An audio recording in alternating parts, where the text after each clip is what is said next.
Alright guys, so look, this video is totally impromptu. I just finished running and the results from my 7-mile run inspired me to create this video.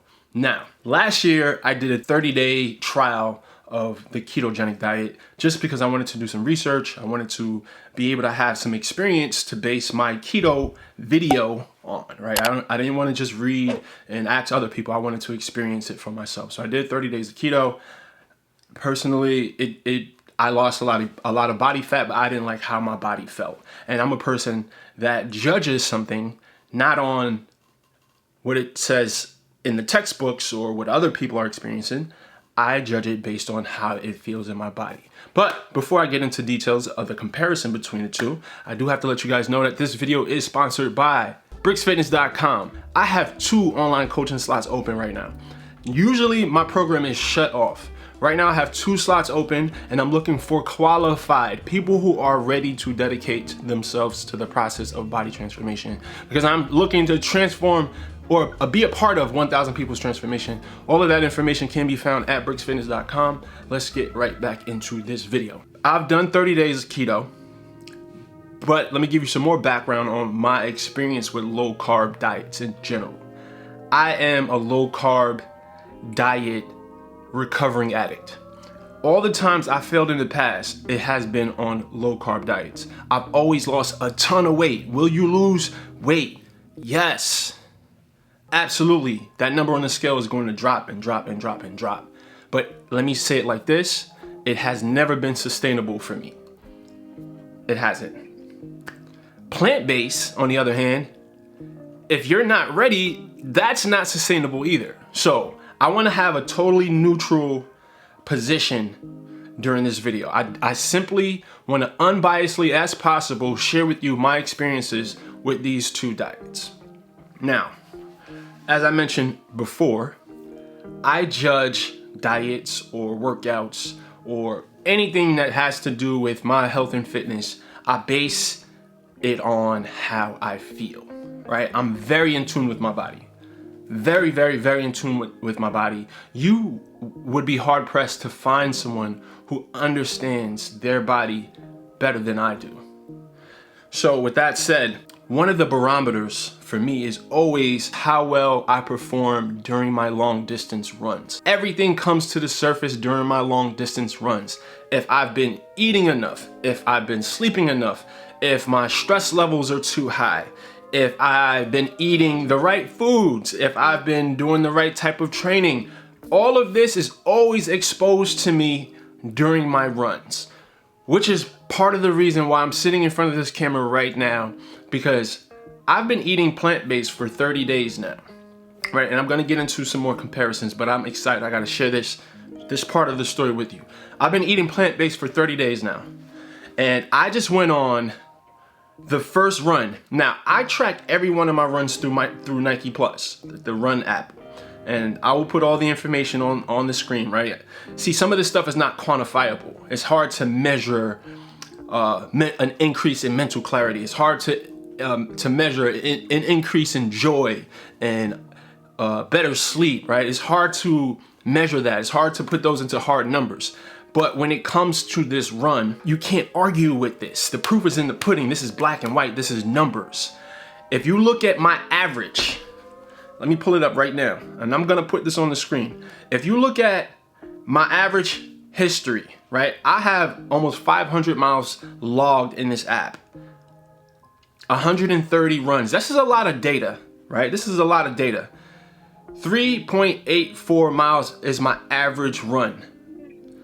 9 minutes and 39 seconds is my average pace per mile for a total of 130 runs. Mind you, today was my first run. Matter of fact, let me check this. Let me make sure I'm not lying to you. So from the time I started my plant-based lifestyle, this is the second run.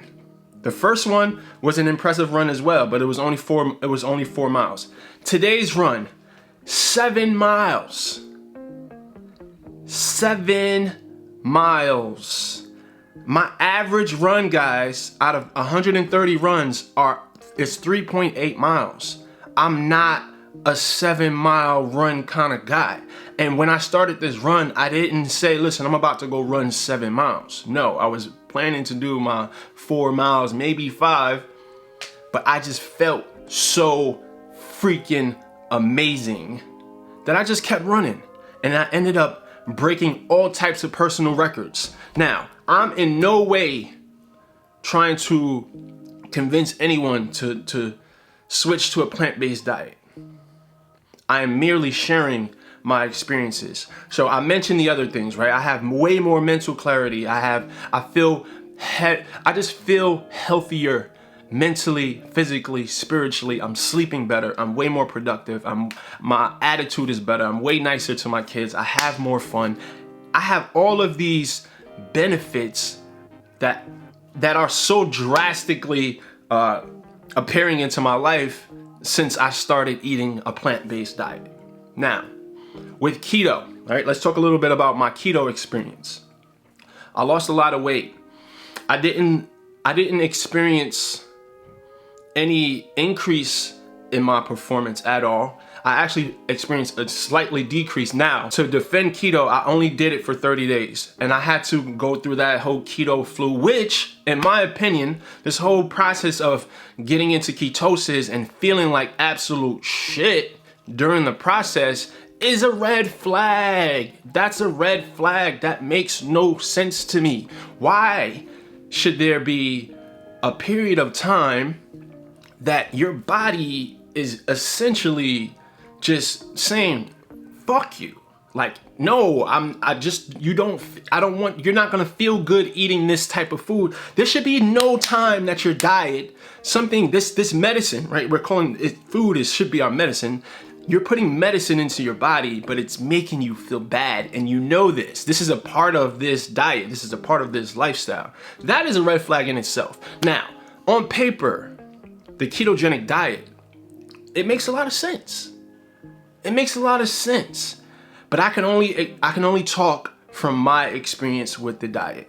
I'm not trying to deter anyone. This is what I want you to take away from this, right? I'm sharing my experience with plant-based and slightly my experience with the keto diet. I wasn't as excited with how I felt and how I performed. So, obviously I'm gonna sound a little biased, right? But that's just my experience. I'm not trying to convince you to do either or. What I'm trying to do is share my experience, and I want you to find something that you can realistically commit to. Because right now, if you eat the average American diet, both keto and plant-based diets are gonna be an extreme, it's gonna be like a reach. It's gonna be a big change in the way that you eat, and it's not gonna be sustainable if you're not ready to commit to it. But I think one of the things that helps someone become ready to commit is to really focus on the benefits. And mind you, I haven't been tracking calories, I haven't been tracking macros, I haven't been tracking specifically protein, right? I said, you know what? I'm just gonna eat until I'm satiated, until I'm not hungry anymore. I'm not gonna worry too much about it. I'm gonna work out and I'm gonna go about my life as normal. And I haven't been counting protein. I don't even know how much protein I've been eating. Probably only about 60 or 70 grams of protein a day, if that. But I feel amazing. I feel amazing. I feel so amazing. So amazing. And I know this video sounds super biased, but this is what my experiences, is inspiring me to say. This is just the truth. I feel the best I've ever felt. I'm lean. It's now November and I'm lean. Like my mind is blown. My mind is blown. My mind is blown. Let me know your thoughts below. If there's any other diets that you want me to try out, because I'm open to it, let me know. Oh, make sure you guys leave this video a big thumbs up. I don't care if you agree with me or not. Still like the video. And as always, guys, I'm just trying to share the wellness. So get well and get money.